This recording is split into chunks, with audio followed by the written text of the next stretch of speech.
上期回顾，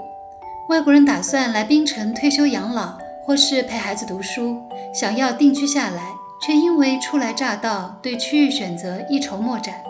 希望我们的区域推荐能帮到你。上一期是东北线第一篇，即海景房最集中的区域。我们一起去了拔都丁仪这个世外桃源般的小镇，路过了半山腰背山面海的 Moonlight Bay， 也看到了倚着群山网评 4.8 分的人气小区 The Marwin at Fringi。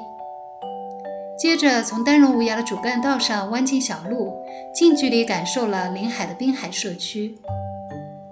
再沿着丹绒无涯最美山路惊艳于隐匿山谷中桃花源般存在的社区，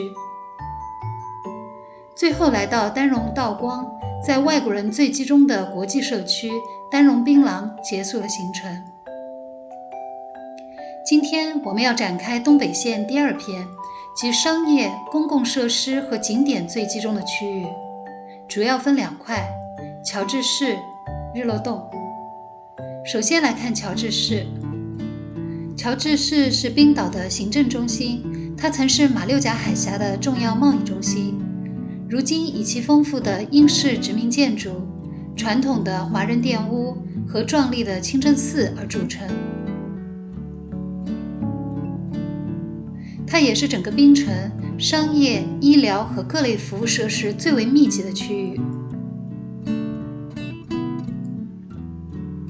这里是格尔尼商圈，我们现在正沿着主干道格尔尼 Drive 往东行驶，左边就是大海，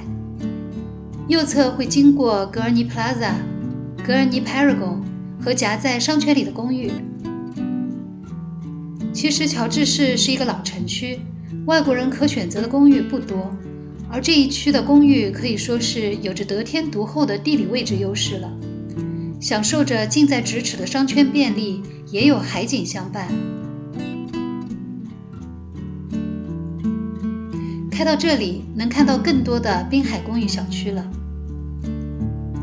仍然是槟城小区的特色，规模都不大，所以基本上都是一个小区连着一个小区。这里因为也属于景点，所以路边的餐饮相当多，能看到每一个小小的丁字路口都会有很多美食招牌。从可以转进格尔尼 Paragon 的那条小路算起，短短1公里的路段有着大大小小3到4个饮食中心和各色美味。住在这一区的朋友真的是太有口福了。唯一的问题可能就是紧贴着如此热闹的街道，估计安静指数不够高。右边路过的是网评不错的小区 One Gurney， 然后右转弯就会看到转角上一个网评 4.3 分的 Eight Gurney。 这个小区都是1万多方尺的大户型，有着全海景的超大阳台、私人泳池。离这个滨海社区仅1公里左右的距离，就有2间口碑不错的私立医院。这是英格专科医院，之前我们在吉隆坡的时候用过英格，除了贵，医院环境和就医体验都是一流的。开进去简单感受一下医院的环境。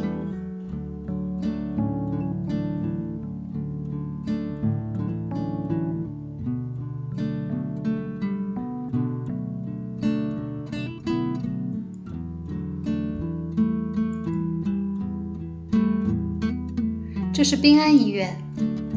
现在走的是侧门。私立医院整体给人的感觉都是比较安静有序的，没有那种人山人海的感觉。妹妹的鼻窦炎，我急诊拔鱼骨头都是在这里，这也是我们在槟城使用的最多的私立医院了。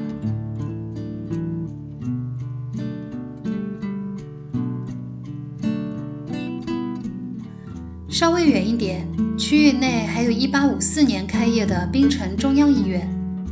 这是槟城最大的政府医院，也是滨州最古老的医院。其实外国人也可以在政府医院就医，只是也需要付一些费用，当然比私立医院要便宜，所以可以综合考量，按需使用。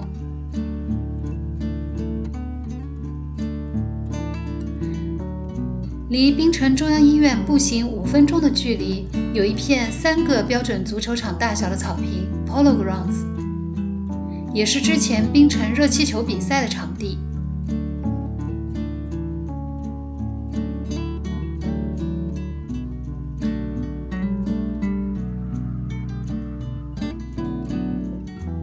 离开 Polo Grounds， 开过几个街区，会来到坐落在乔治市的国际学校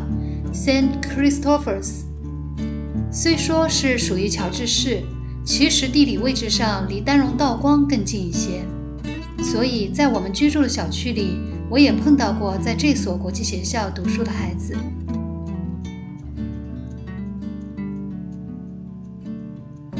学校周边的环境真的是很不错，蜿蜒幽静的小路，笔直林立的行道树，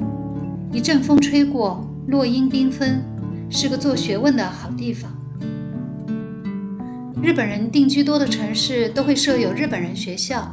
槟城也有日本人学校，就在左边黄白色的围墙内，朴素而宁静。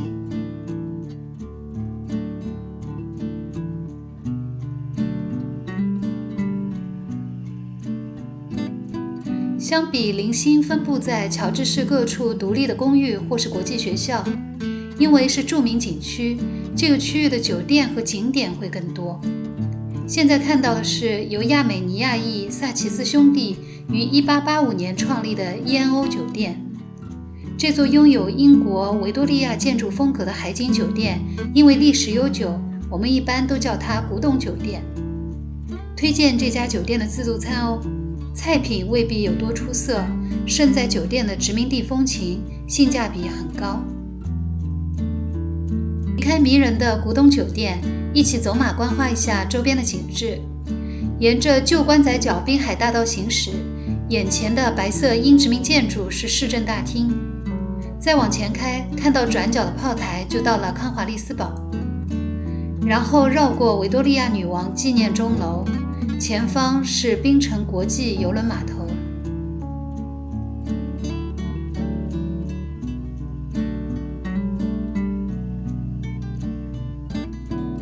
继续沿着银行街向前行进，会来到热闹风情的亚美尼亚街。闪游了乔治市，再补充了解一下乔治市的杂货店市集的分布情况。接下来我们要去看看日落洞。日落洞位于乔治市以南，距离格尔尼商圈约7公里，如果不堵车，大概20分钟的车程。这个区域因为是东北线前往槟城1桥和2桥的必经路线，高架路比较多，初来乍到时开车会有点头晕，步行就更困难了。一起来看看日落洞适合外国人居住的区域，主要有2块，一个是卡巴辛海滨周边的住宅和商业区，也就是我们目前行驶的区域。能看到公寓选择还是蛮多的，1000方尺左右的标准房型选择也不少。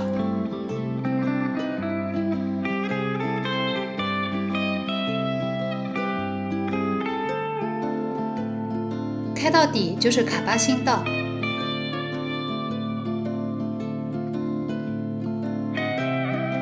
左边是卡巴辛海滨步道。周边的居民会选择在这里散步、慢跑、骑单车。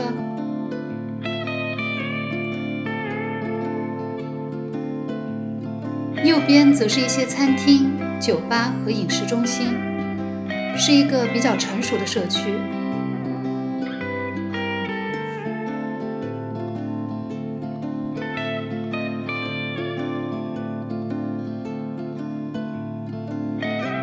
正对面就是卡巴辛海滨的地标，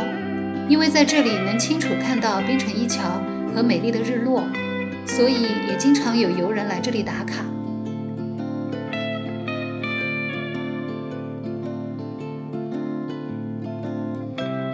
右边是一些小的联排别墅，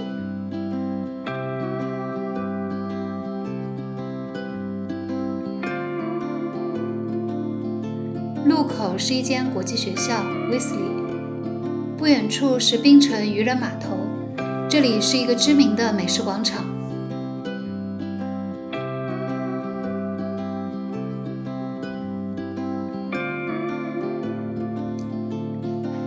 离开这里，我们要去围绕五级登巴公园和 Lotus 超市的住宅区。这里的住宅整体看上去更新一些，家门口有一间大型超市的方便，我们是深有体会的。这一带的街道窄窄的，是一些起起伏伏的坡道，两侧高耸挺拔的椰子树点缀着道路，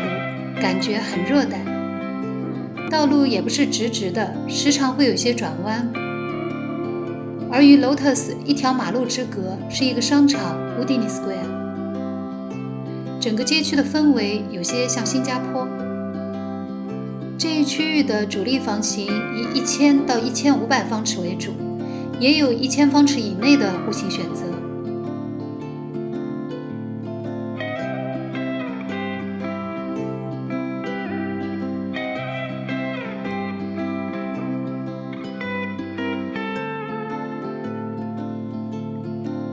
相隔3公里的车程，会来到离这里最近的私立医院——南华医院。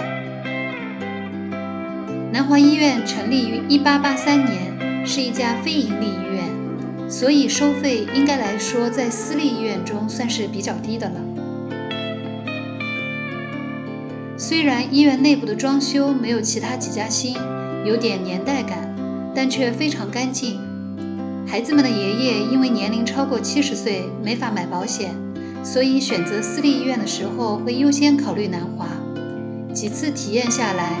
爷爷对这家医院的服务可以说是相当满意。